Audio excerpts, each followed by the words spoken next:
Hi, Philip Hoffmeyer here from TopspinPro. I've always been fascinated by biomechanics in sport. Now, I've played a bunch of different sports, and obviously my number one is tennis, but I love squash, and I'm able to play squash in a completely different style. I mean, a lot of people struggle if they play squash first, they struggle to play tennis, and if they play tennis and they switch to squash, they end up having these enormous tennis swings on the squash court, which is difficult. But thanks to my studying biomechanics, I've actually managed to be able to play the sports in two very different ways. But there's so many common threads that I wanted to talk about that today. And the other sport I'm going to talk about is golf. I'm not quite as good at golf, but they're very similar principles to follow.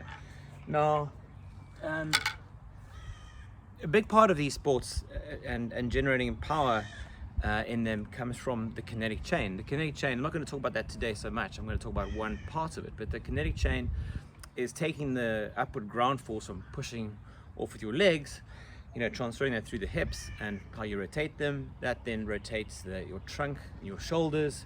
You then can get some rotation in your shoulder, rotation in your forearm, eventually trickling down to your hand and your wrist. And that sort of sequence, and the sequence is important because each component transfers energy down that chain.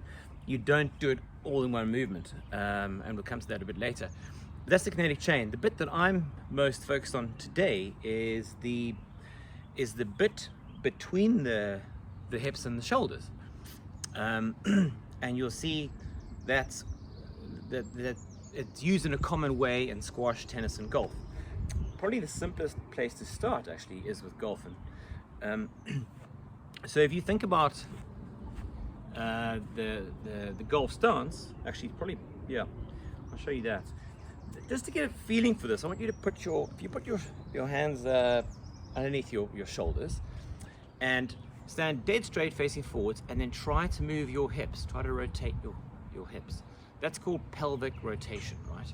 See, I'm facing totally forward, but I'm getting movement in my hips. Now if you stand sideways, it's that kind of movement. You're getting a rotation in your pelvis, but your shoulders are still.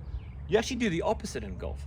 So let me quickly explain how that would work, right? So with golf, you want to actually, let's come back to that. So that movement of let's say my hips stay straight and my shoulders turn, you get something which is called the hip-shoulder separation angle, the degree to which you can twist your upper body relative to your lower body. And it's that torque or that tension that gives you power in golf. You actually try to keep you don't turn your hips as much in the backswing, but you do turn your shoulders. So can you see how I've almost turned my shoulders 90 degrees, but my hips have only gone around 45. And that principle applies in squash and tennis.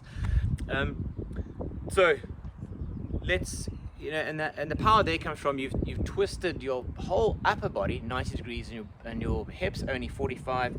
You then trigger the motion back. I'm demonstrating this as a left-hander now. You trigger it back with your hips, and then the shoulders follow. So from the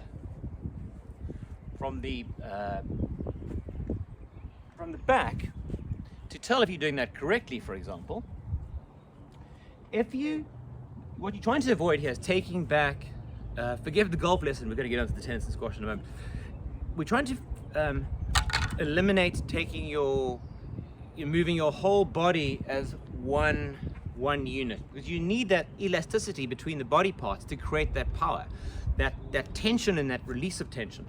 So if on your backswing you turn your whole body away and then you bring it back as a whole block, there's not much power, that lack of elasticity means you won't be able to deliver that power. So what it looks like when you're doing it wrong in golf, and I'm not an expert, but I have a reasonable understanding, is that let's say you take your club back, and if you've managed to keep the tension, keep your hips kind of facing forward, but your shoulders turned away, you won't be able to see between my legs, right there.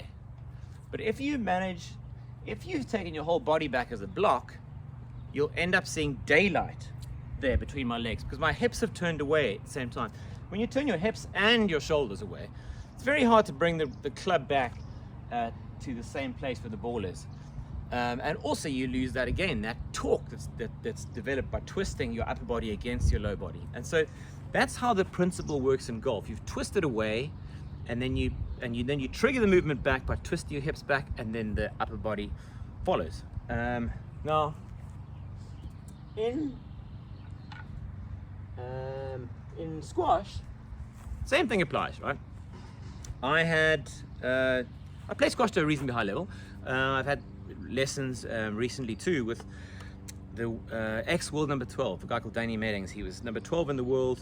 He's now my age, but a brilliant squash player. And he explained to me the exact same thing happens in squash. So if you're playing a forehand down the line, on your take back, you try to get a lot of shoulder rotation, and you also get the hips turning away, but not quite as fast. And it's that little, and then to trigger the motion forward, it's that little thrust forward that gets the whole chain moving again, right? So you get the upper body twisted as far as you can against the lower body, and that displacement angle is again same thing. You get almost 90 degrees on your shoulders. You're almost facing the back. That's the front wall. You twist your hips. You can get almost 45 degrees there, and then from there, the hips trigger and the shoulders follow. Right? It's that sequence. Same story in tennis. So in tennis, you'll see this similar thing to what we described in the golf swing. The shoulders go first, and you can see I've gone 90 degrees. The hips have gone 45. This is assuming you're hitting roughly an open stance forehand. So you've gone 90 there. Arm is across, parallel to the baseline. The hips are 45, and the movement then. So again, I've got a displacement angle there, separation angle between the shoulders, which is, let's say, how do I do this? So the shoulders are 90, the hips are 45. That's a separation angle of around 45 degrees, and it's that twist and then snapping that back that gives you the power. So now on your take back, you actually, interestingly, on the forehand and the golf swing and the squash swing, you trigger the take back with the hips, and then the shoulders go beyond. And then again, on the return, you trigger the movement with the hips, and then the shoulders follow. And it's that coil in your body that like a coil spring, you've twisted back, and then you suddenly start the motion with your hips, and then the racket follows. I think at some point I've talked before about bad dad dancing. It's a bit of this kind of thing. So you sort of, I'm not sure if that makes sense, but your hips go first, then the shoulders. And you can see they've gone beyond my hips now, and then to come back, the hips go forward, and then the shoulders, right? It's a nice, loose, comfortable swing. So the next time you're out on the tennis court, on the squash court, on the golf course, think about that element of the kinetic chain. If you can get an angle between your hips and your shoulders, a twist, and then when you start the shot, you trigger it. Just try to trigger that motion with your hips and see if you can feel just how much more power that gives you.